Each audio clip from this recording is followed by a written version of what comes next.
नमस्कार, यो हो समाचारमा स्वागत छ। म दिपेश घिमिरे।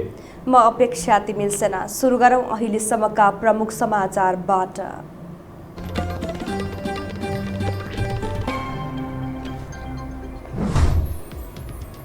दुई नेकपाका अध्यक्ष ओली र दाहाल बीचको जुहारीले सीमा नाग्दै एकअर्कालाई दलाली र सामन्तीको एजेन्टको आरोप।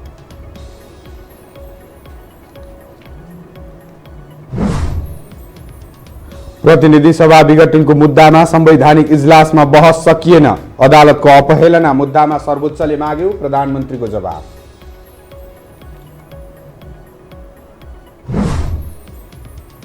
अनुदान बाहेक कोरोना खोप खरिदमा सरकारले अझै चासो देखाएन। 3 महिनामा सबैलाई लगाउने प्रधानमन्त्रीको भनाइप्रति आशंका।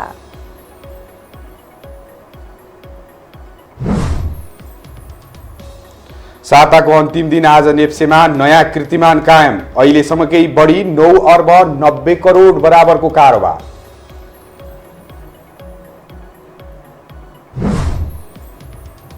र त्रिभुवन आर्मी प्रधानमन्त्री कप पुरुष क्रिकेटको फाइनलमा प्रवेश। उपाधिका लागि भोलि एपीएफसँग खेल्ने।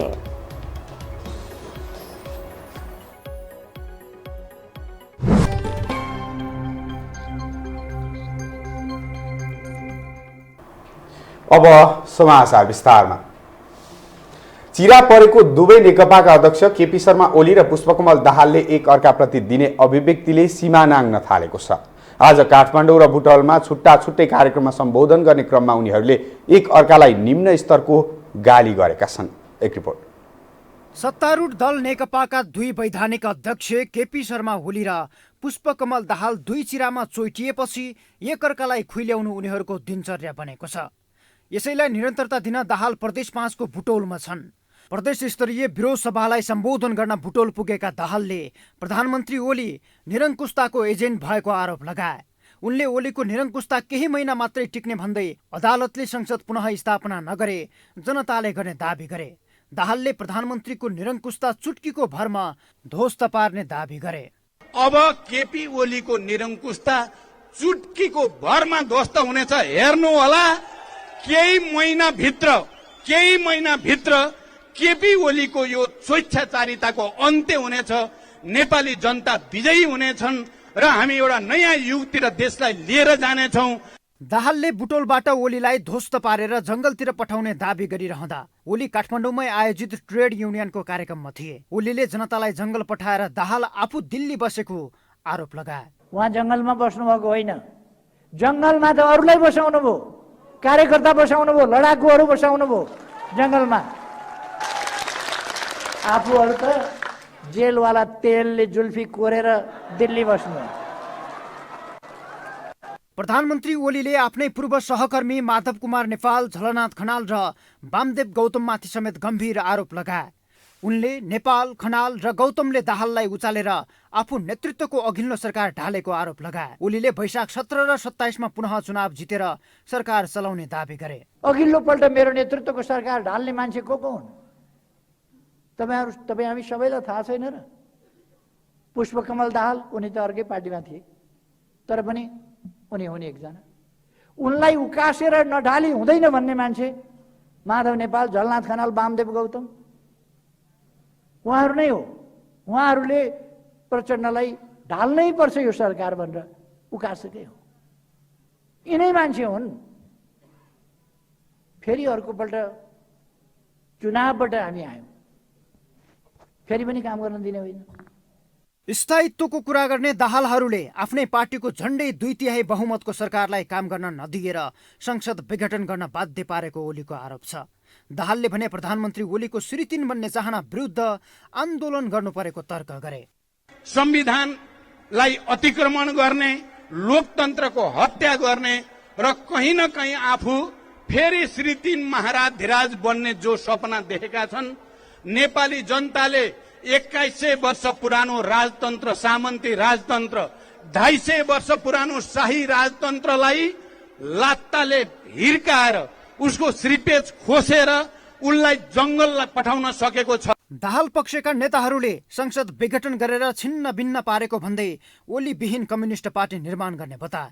ओलीले भने दशा लागेर अलग्गिएका दाहाल नेपालले विदेशीको चाकटी गरेर आन्दोलनलाई गलत दिशामा लगेको आरोप लगाउन भ्याए।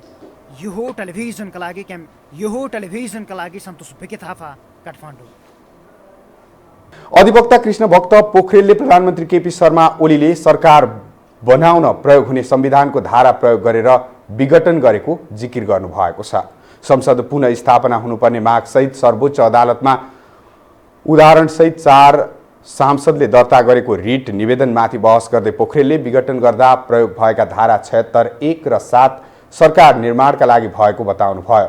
उहाँले धारा 76, 5बाट बनेको प्रधानमन्त्रीलाई मात्र विघटनको अधिकार भए पनि 76, 2 अनुसार बनेका प्रधानमन्त्रीले कसरी विघटन गर्न सक्छन् भन्ने प्रश्न गर्नुभयो। दोस्रो संविधान सभामा संविधान मस्यौदा समितिका सदस्य समेत रहेका पोखरेलले नेपालको संविधानमा बहुमतको सरकार दिनै नसकेको अवस्थामा बाहेक अन्य अवस्थामा विघटन गर्ने प्रावधान नराखिएको संवैधानिक इजलासलाई जानकारी दिनुभयो। संवैधानिक इजलासमा पुनः स्थापना हुनुपर्ने मागसहित दायर भएका 13वटा रिटको 11 दिनदेखि सुनवाई जारी छ। अब बाँकी समाचार। यसैबीच अदालतको अवहेलना मुद्दामा प्रधानमन्त्री केपी शर्मा ओलीलाई सर्वोच्च अदालतले लिखित जवाबसहित उपस्थित हुन आदेश दिएको छ। न्यायाधीश डाक्टर मनोज कुमार शर्माको एक इजलासले प्रधानमन्त्री ओलीलाई लिखित जवाब पेश गर्न आदेश दिएको हो। अधिवक्ता कञ्चन कृष्ण न्यौपानेको मुद्दामा सुनवाई गर्दै अदालतले 7 दिनभित्र सबै बेहोरा खुलाई आफै लिखित जवाब पेश गर्न भनेको छ। प्रतिनिधि सभा विघटनको मुद्दामा संवैधानिक इजलासमा बाजे वकिल लगेर तमासा गरेको भन्ने अभिव्यक्ति दिएपछि अधिवक्ता न्यौपानेले अदालतको अवहेलना मुद्दा दर्ता गराउनु भएको हो।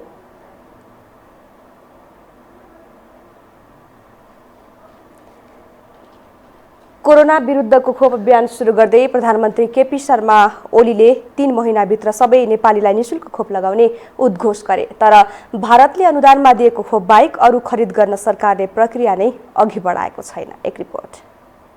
भारत सरकारले अनुदानमा दिएको 10 लाख मात्रको भरमा बुधबार कोरोना विरुद्धको खोप अभियान सुरु भयो।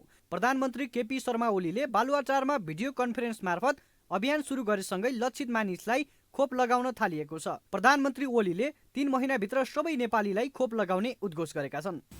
हामी ठान्छौँ करिब 3 महिनाभित्र हामीले सम्पूर्ण नेपालीलाई खोप उपलब्ध गराइसक्नेछौँ।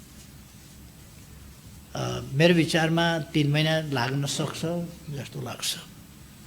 हाल नेपाल आइपुगेको भनिएको 10 लाख मात्र खोप 5 लाख व्यक्तिलाई मात्र लगाउन पुग्छ। भारतले अनुदानमा दिए बाहेकको अरू खोप बाँकी 2 करोड 95 लाख भन्दा बढीलाई लगाउने खोपका लागि सरकारले अहिलेसम्म कुनै कम्पनीसँग सम्झौता गरेको छैन। प्रधानमन्त्रीकै भनाइलाई पत्याउने हो भने सबै नेपालीलाई खोप लगाउन एक दिनमा 5 देखि 6 लाख मात्र खोप आवश्यक पर्छ।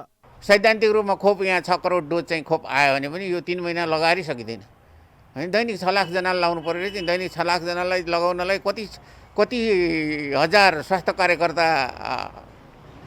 परिचालन गर्नुपर्छ भन्ने कुरा पनि आउँछ। त्यतिका परिचालन गर्नलाई त्यतिका सरकारी स्वास्थ्य कार्यकर्ता छन् कि छैनन्? प्रधानमन्त्रीको भाषण तत्कालका लागि लोक रिजाउने अस्त्र मात्र भएको धेरैको बुझाइ छ। 10 लाख मात्रको भरमा सरकारले चलाएको अभियान 10 दिनमा पुरा हुन्छ। त्यसपछि के भन्ने अन्यलमा छ। खोप आइहाले पनि न त भण्डारण र ढुवानी व्यवस्था मजबुत छ न त लगाइदिने जनशक्ति नै पर्याप्त छन्। त्यसैले प्रधानमन्त्री ओलीले भने जस्तो 3 महिनामा सबै नेपालीलाई निशुल्क रूपमा कोरोना विरुद्धको खोप लगाउन चुनौतीपूर्ण देखिन्छ। यो हो टेलिभिजनका लागि क्यामेरामा सञ्जय घिमिरेको साथमा उत्तर कुमार साहु, काठमाडौँ। सम्झौता गरे अनुसार बाँकी रहेको पारिश्रमिक नदिएको भन्दै मनमोहन मेमोरियल अस्पतालका स्वास्थ्यकर्मी तथा कर्मचारी आन्दोलनमा उत्रिएका छन्। सहमति गरेको 3 महिना बितिसक्दा पनि बाँकी पारिश्रमिक उपलब्ध नगराएको भन्दै अस्पतालका स्वास्थ्यकर्मी तथा कर्मचारी धरनामा बसेका हुन्। व्यवस्थापनले आफूहरूको कामको अवमूल्यन गरेको, यसअघि गरेको सम्झौता कार्यान्वयन नगरेको भन्दै शान्तिपूर्ण धरनामा उत्रिएको उनीहरूको भनाइ छ। अस्पतालले स्वास्थ्यकर्मी तथा कर्मचारीलाई 3 महिनाभित्रै बाँकी सम्पूर्ण पारिश्रमिक भुक्तानी गर्ने सहमति गरेको थियो।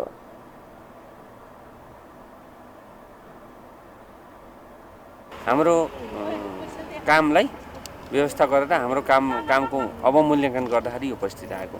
आज हाम्रो 5औं दिन हो यो शान्तिपूर्ण धरना। हाम्रो आजभन्दा 3 महिना अगाडि यो कर्मचारीको सम्पूर्ण बाँकी रकम हामी दिन्छौँ भनेर हामीले सम्झौता गरेका थियौँ। त्यो सम्झौता कार्यान्वयन नभएको हुँदा हामी यो शान्तिपूर्ण धर्नामा बाध्य भयौँ। त्यसैले नै यो हाम्रो 5औं दिन शान्तिपूर्ण धर्ना हो। 3 महिनाको म्याद माग्नुभयो, 3 महिनासम्म यो चाहिँ गर्छौँ, हामी व्यवस्था गर्छौँ र यो पारिश्रमिक पनि भुक्तानी गर्छौँ 3 महिना भनेर गर्नुभयो। त्यही उहाँहरूकै मागमा अनुसार बढ्दाखेरि पनि कार्यान्वयन नगर्ने, दादागिरी, राजनीतिक तौरको दादागिरी पनि देखाउने होइन, कर्मचारीले सडकमा ल्याउने, आफू चाहिँ करोडौँको चिल्ला गाडी चढेर हिँड्ने, राजनीतिकमा यस्तो उस्तो भन्ने, सांसद भन्ने के भन्ने हिँड्ने, अनि एकलौटी शासन चलाउने, 80 जना कर्मचारीलाई बिचल्ली बनाउने। सहमति गरेको 3 महिना बितिसक्दा पनि बाँकी पारिश्रमिक उपलब्ध नगराएको भन्दै अस्पतालका स्वास्थ्यकर्मी तथा कर्मचारी धरनामा बसेका हुन्।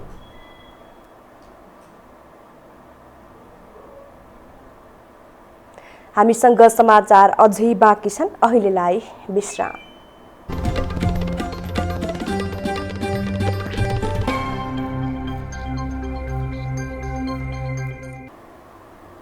विश्रामपछि स्वागत छ। अब बाँकी समाचार।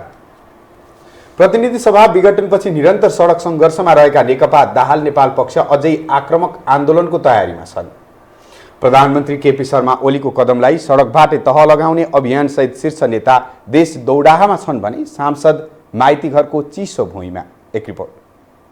पुष्पकमल दाहाल, माधव कुमार नेपाल पक्षका नेकपा सांसद प्रधानमन्त्रीको कदम विरुद्ध माइती घरको चिसो भुइँमा बस्न थालेको 2 दिन भयो। प्रतिनिधि सभा विघटन विरुद्ध तेस्रो चरणको आन्दोलनको घोषणा गरेपछि दाहाल नेपाल पक्षका प्रतिनिधि सभा सदस्य र संविधान सभा सदस्य माइती घरमा धरना दिन थालेका हुन्। उनीहरूले प्रधानमन्त्रीको सेखी सडकबाटै झार्ने दाबी गरिरहेका छन्। अझै न्यायपालिकाको पर्खिरहेछौँ। अब त्यसरी भयो, हामी सच्चियो, बडो राम्रो भयो। हामी जनताको यो मत छ भनेर देखाउन खोजेका छौँ र बिना विलम्ब अलिक छिटो होस् भन्ने चाहन्छौँ। अब त्योभन्दा अर्को चाहन्न, चाहियो भने त यो हामीले नै परिवर्तन गरेर ल्याएको त हो नि। यो संविधानका हरेक अक्षर शहीद कारावातले लेखिएको छ। तर उनलाई चाहिँ सरकार चलाउनु, यो देशको विकास गर्नु, संविधानको रक्षा गर्नुसित मतलब थिएन कि, किनकि हिजै गणतन्त्र विरोधी, हिजै सङ्घीयता विरोधी, हिजै समावेशी समानुपातिक विरोधी आफ्ना हात आएका बेला चाहिँ त्यसलाई सिद्ध्याए, आगोमा पोल्ने दुस्साहस गरे। त्यसो त दाहाल नेपाल पक्षका नेताहरूको दैनन्दिन प्रधानमन्त्री ओली र उनी पक्षीय नेताको उचितो काट्नमै बित्ने गरेको छ। 3 वर्षसम्म ओलीको कार्यशैली र काम कारबाहीमा गालीभन्दा बढी ताली पड्काएका यी नेता संसद विघटनपछि यसरी चिडिएका हुन्। प्रधानमन्त्री सम्पूर्ण रूपमा सफल छ। यो हामी मात्रै होइन, देशका तमाम जनताले भनेका छन्, सबै पार्टीले भनेका छन्, नागरिक समाजले भनेका छन्, यहाँको बुद्धिजीवीले भनेका छन्, तपाईँ मिडियाहरूले भन्नुभएको छ। त्यसकारण प्रधानमन्त्री सबै क्षेत्रमा असफल भइसकेपछि तपाईँको बाध्य भएर पार्टीले सरकारसँग, प्रधानमन्त्रीसँग सवाल जवाफ गर्यो, प्रधानमन्त्रीलाई एउटा सही बाटोमा हिँड्न कोसिस गर्यो। त्यसलाई नमानेर र आफू असफल भएछु भन्ने तपाईँको कुरा लुकाउनको लागि अन्तमा उहाँले यो प्रतिगामी र असंवैधानिक कदम चालेको भने हामीले लागेको छ। सरकारले जनताका पक्षमा दृढतापूर्वक काम नगरेको, आशा र उत्साह जगाउन नसकेको, विकास र सुशासन कायम गरी भ्रष्टाचार नियन्त्रण जस्ता कुरामा चुकेको विषयमा यी नेता मौन नै थिए। सबैभन्दा मुख्य कुरा कोरोना रोकथाममा उदासीन बनेको, बरु यसकै बहानामा अनियमिततामा चुर्लुम्मे बनेको विषयमा पनि उनीहरूले प्रश्न उठाएनन्।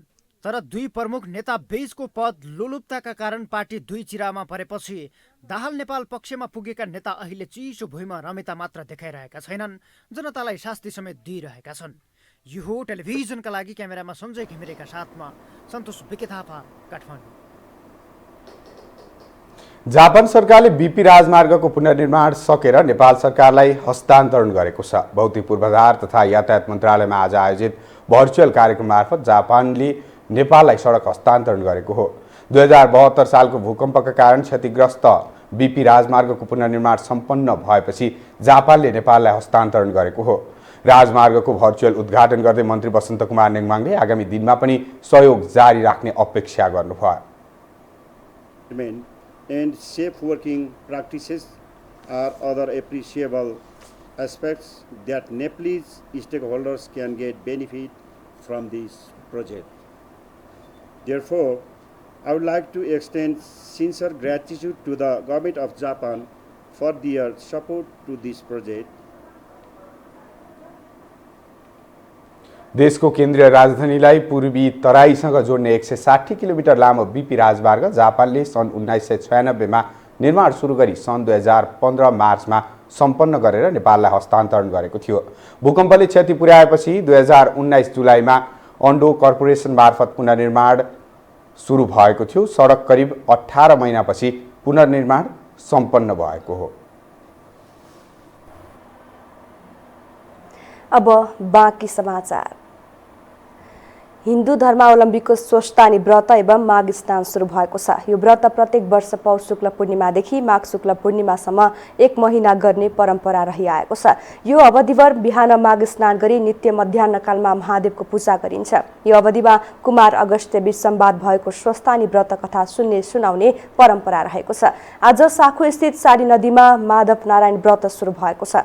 माधव नारायणको व्रत भक्तपुर स्थित हनुमान घाटमा पनि चल्ने गर्दछ। काठमाडौँ बाफल स्थित एटी हस्पिटलले टेलिमेडिसिन सेवा सुरु गरेको छ। बिरामीलाई घरमै उपचार गर्ने उद्देश्यले यो सेवा सञ्चालनमा ल्याएको अस्पतालले जनाएको छ। अस्पतालका निर्देशक डाक्टर प्रकाश पौडेलले अस्पतालसम्म आउन नपर्ने भएकाले कोरोनाको जोखिमबाट बस्ने र खर्च पनि जोगिने बताउनुभयो। रुगाखोकी ज्वरो जुनसुकै पनि समस्या भएका बिरामीले पनि डाइरेक्टली डाक्टरसँग कुरा गरेर नै उनीहरूले सुविधा लिन सके। और इभन आइसियुमै भर्ना भएका उपचार भएका बिरामीहरूसँग पनि हामीले चाहिँ उनीहरूको भाइटल्सहरू भन्छ, प्रेसर्स अरू सबै कुराहरू रेकर्ड गरेर त्यसबाट हेर्न सकियो र आफूले बोल्ने कम्युनिकेट गर्न सक्ने बिरामीले चाहिँ डाक्टरसँग सिधै कम्युनिकेट गरेर पनि गर्न सक्यो भनेको सामान्यदेखि जटिल अवस्थाका बिरामीलाई पनि यो विधिद्वारा चाहिँ उपचार गर्न सकिन्छ। बिरामीहरूले पुर्जी काट्न लाइनमा उभिनु नपर्ने र खर्च पनि जोगिने भएकाले पछिल्लो समय टेलिमेडिसिन सेवा प्रभावकारी बनेको हो।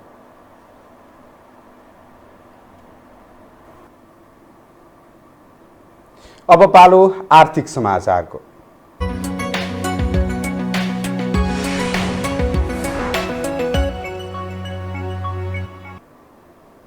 नेपाल स्टक एक्सचेन्ज नेप्सेमा साताको अन्तिम दिन आज सर्वाधिक कारोबार हुँदै नयाँ रेकर्ड कायम भएको छ। आज नेप्सेमा 9 अर्ब 89 करोड 84 लाख 56 हजार बराबरको कारोबार भएको छ।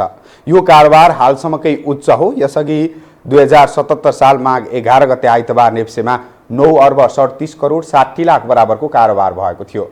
त्यसैगरी आज नेप्से सूचक भने 16.55 अङ्कले घटेर 2425.29 बिन्दुमा पुगेको छ। त्यस्तै आज कारोबार भएका कुल 12 उपसमूहमध्ये 3 समूह बढेका छन् भने अन्य 9 समूह घटेका छन्। आज 9 कम्पनीको सेयर मूल्य 9% भन्दा बढीले बढेको छ। सबैभन्दा बढी सेयर मूल्य बढ्ने कम्पनीहरूमा सूर्योदय लघुवित्त वित्तीय संस्था, प्रभु लाइफ इन्स्योरेन्स, आरम्भ चौतारी लघुवित्त, सारथी नेपाल लघुवित्त, एभरेस्ट इन्स्योरेन्स कम्पनी, गरिमा विकास बैंक, शिखर इन्स्योरेन्स, हिमालय डिस्टिलरी र सपोर्ट माइक्रो फाइनेन्स रहेका छन्। लामो समय बन्द भएको इजरायलमा फेरि नेपाली कामदार पठाउने उद्देश्यले असोज 14 गते नेपाल इजरायल बीच सम्झौता भयो। यो सम्झौतापछि नेपाली युवा हौसिएका छन्। वैदेशिक रोजगार विभागले भने दलाली गर्नेहरूबाट सावधान रहन आग्रह गरेको छ। एक रिपोर्ट। 1 दशक अघिदेखि रोकिएको इजरायलको श्रम बजार नेपालीहरूका लागि पूर्ण रूपमा खुल्ला भएको छ। नेपालको तर्फबाट वैदेशिक रोजगार विभागका महानिर्देशक कुमार प्रसाद दाहाल र इजरायलको तर्फबाट नेपालका लागि इजरायली राजदूत हनान गोदारले सम्झौता पत्रमा गत हप्ता हस्ताक्षर गरेका थिए। पहिलो चरणमा 500 नेपालीहरू इजरायलको नर्सिङ क्षेत्रको केयर गिभरमा जान पाउनेछन्। वैदेशिक रोजगार विभागले निश्चित योग्यता पुगेकाहरू मध्येबाट स्वच्छ प्रतिस्पर्धाबाट योग्य उम्मेद्वारहरू छनौट गर्ने र कुनै पनि नेपाली तथा इजरायली मेनपावर संस्था वा एजेन्टको भूमिका नहराने वैदेशिक रोजगार विभागले जनाएको छ। नठगिनु होला, मैले सुन्दैछु धेरै ठाउँबाट पैसा उठाइराखेका उठाउँदैछन् अरे भन्ने सुनिएको छ। यस्तो काममा संलग्न नहुनु होला। यो चाहिँ सिधै नेपाल सरकार र इजरायल सरकारको बीचमा भएको सम्झौता हो। यसमा कुनै पनि प्राइभेट सेक्टर वा व्यक्तिको यसमा संलग्नता छैन। इजरायल आउने सिलसिलामा नेपालको श्रम मन्त्रालय अन्तर्गत बुझाउनु पर्ने बीमा शुल्क बाहेक अन्य कुनै सरकारी शुल्क लाग्दैन। तर आवत जावत खर्च र स्वास्थ्य जाँच खर्च भने व्यक्ति स्वयंले व्यवस्था गर्नुपर्ने हुन्छ। इजरायल जानको लागि 25 देखि 45 वर्ष उमेर ननागेको हुनुपर्छ। कक्षा 12 उत्तीर्ण भएको, 3 महिना केयर गिभर तालिम लिएको, 15 महिना स्वास्थ्य सम्बन्धी तालिम लिएको हुनुपर्नेछ। महिनाको 2 लाख रुपियाँसम्म आम्दानी हुने, हप्ताको 40 घण्टा श्रम गर्नुपर्ने विभागले जनाएको हो। 5 वर्ष अवधिको श्रम स्वीकृति दिइने विभागको तयारी छ। यसका 25 वर्षदेखि 45 वर्ष उमेर पुरा भएको, +2 गरेर चाहिँ 3 महिना केयर गिभिङ ट्रेनिङ लिएको, 10+ एजुकेसनबाट 15 महिनाको स्वास्थ्य सम्बन्धी ट्रेनिङ लिएको, गर्दाखेरि 70-80 हजार 90 हजारसम्म चाहिँ मेरो विचारमा त्यति भित्रमा यसको खर्च आउँछ जस्तो लाग्छ सम्बन्धित व्यक्तिको। है, यो 5 वर्षको एग्रिमेन्ट हो। वहाँ गएपछि 5 वर्षसम्म फर्किनु पर्दैन। इजरायलमा रोजगारी खुलाएसँगै गलत नियत राखी कतिपय व्यक्ति तथा संस्थाहरूले प्रलोभनमा पारी अनाधिकृत रूपमा रकम असुल्न थालिसकेको भन्दै यसतर्फ सचेत रहन इजरायलका लागि नेपाली राजदूत डाक्टर अन्जान साक्यले आग्रह गरेकी छिन्। केही व्यक्ति तथा संस्थाहरूले प्रलोभनमा पारी अनधिकृत रूपमा रकम असुल्ने गरेको सुन्नमा आइरहेकोले यसप्रति सचेत रहन र यस सम्बन्धमा केही जिज्ञासा भएमा वैदेशिक रोजगार विभाग काठमाडौँमा सम्पर्क गर्नुहुन म सम्बन्धित सबैलाई हार्दिक आग्रह गर्न चाहन्छु। नेपाली बजारको श्रमले जीविकोपार्जन हुन नसकेपछि अझै पनि वैदेशिक रोजगारीमा जान चाहने युवाहरूको लस्कर छ। कोभिड-19 पछि बिस्तारै तङ्ग्रिँदै गरेको विश्व बजारमा रोजगारीको दायरा पनि फैलिँदै गएको छ। यस्तो अवस्थामा श्रमको नयाँ गन्तव्य तयार हुनु राम्रै हो, तर बिचौलिया र दलालहरूको फन्दामा पर्दा थुप्रै सोझा नेपाली युवाहरू फँसेका छन्। यसतर्फ स्वयं व्यक्ति र सरकारी निकाय चनाखो बन्न जरुरी छ। यो हो टेलिभिजनका लागि क्यामेरामा सञ्जय घिमिरेका साथमा इलामा ठटाल, काठमाडौँ। हामीसँग अन्तर्राष्ट्रिय र खेल समाचार अझै बाँकी छन्। अहिलेलाई विश्राम।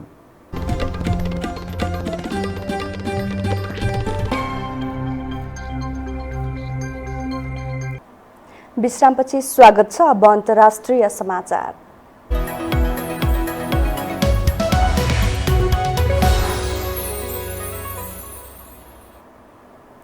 अमेरिकी सुरक्षा निकायका प्रमुखहरूले आन्तरिक आतंकवादको जोखिम बढेको भन्दै चेतावनी दिएका छन्। गएको नोभेम्बरमा भएको चुनावको नतिजामा बेखुस रहेकाहरूबाट आन्तरिक आतंकवादको जोखिम बढेको सुरक्षा निकायका प्रमुखहरूले बताएका हुन्। जनवरी 6 मा पूर्व राष्ट्रपति डोनाल्ड ट्रम्पका समर्थकहरूले संसद भवनमा गरेको हिंसात्मक आक्रमणले केही अतिवादीको मनोबल बढाएको हुन सक्ने आन्तरिक सुरक्षा मन्त्रालयले जनाएको छ। जनवरी 6 मा जो बाइडेनको जितलाई आधिकारिकता प्रदान गर्नका लागि सदनको संयुक्त सत्र जारी रहेका बेला ट्रम्प समर्थकहरूले हिंसात्मक आक्रमण गरेका थिए। यो आक्रमणमा एक प्रहरी अधिकारी सहित 5 जनाको ज्यान गएको थियो। चिनिया कम्युनिस्ट पार्टीका एक वरिष्ठ नेता घुसकाण्डमा पक्राउ परेका छन्। चिनिया कम्युनिस्ट पार्टीको हेनान प्रान्तको प्रान्तीय कमिटीका पूर्व उपाध्यक्ष समेत रहेका वाङ योङलाई घुस लिएको आरोपमा पक्राउ गरिएको चिनिया सञ्चार माध्यम सिन्ह्वाले जनाएको छ। वाङलाई चिनिया सर्वोच्च जनपरिषदले पक्राउ गर्ने निर्णय गरेको हो। जनपरिषदका अनुसार राष्ट्रिय निरीक्षण आयोगले गरेको अनुसन्धानबाट वाङ घुसखोरीमा संलग्न रहेको सम्भावना देखिएको जनाउँदै फौजदारी अनुसन्धान गर्न र अन्य आवश्यक कारबाही गर्न सिफारिस गरेको थियो। चिनिया कम्युनिस्ट पार्टीको राजनीतिक परामर्श समितिका सदस्य समेत रहेका वाङलाई पार्टीको नीति र नियम उल्लङ्घन गरेको आरोपमा पार्टीबाट निष्कासन गरिएको छ। अब पालो खेल समाचारको।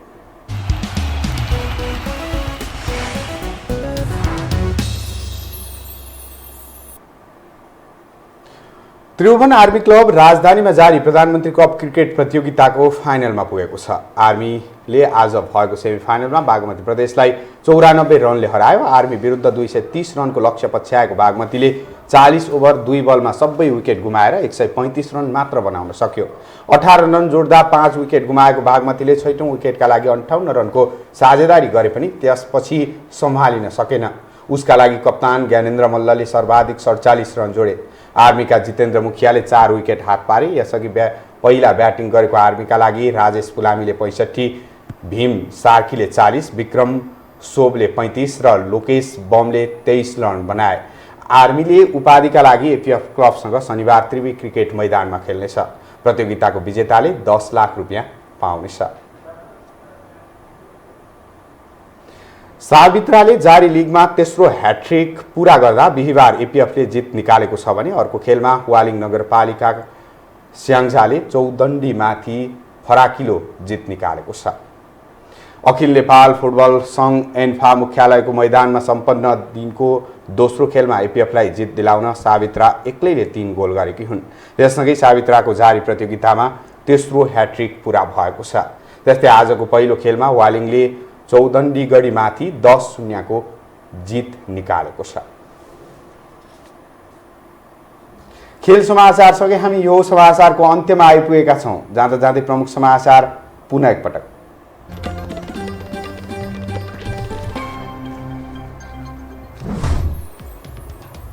दुई नेकपाका अध्यक्ष ओली र दाहाल बीचको जुवारीले सीमा नाग्दै एक अर्कालाई दलाली र सामन्तीको एजेन्टको आरोप।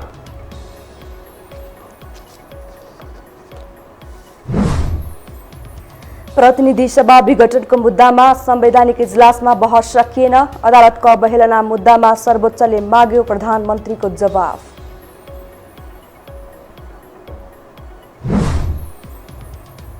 अनुदान बाहेक कोरोना खोप खरिदमा सरकारले अझै चासो देखाएन। 3 महिनामा सबैलाई लगाउने प्रधानमन्त्रीको भनाइप्रति आशंका।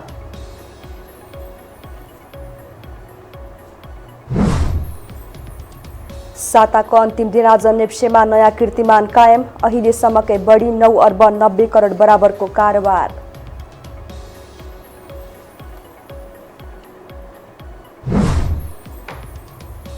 र त्रिभुवन आर्मी प्रधानमन्त्री कप पुरुष क्रिकेटको फाइनलमा प्रवेश। उपाधिका लागि शनिबार एपीएफसँग खेल्ने।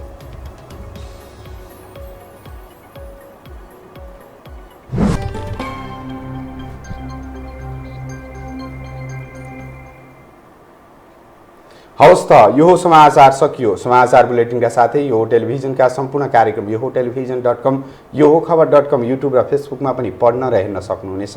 मोबाइलमा यो टिभी एप डाउनलोड गरी हामीलाई प्रत्यक्ष हेर्न सक्नुहुनेछ। तथ्य सहितको निष्पक्ष समाचारका लागि हेर्दै रहनुहोला यो टेलिभिजन। नमस्कार।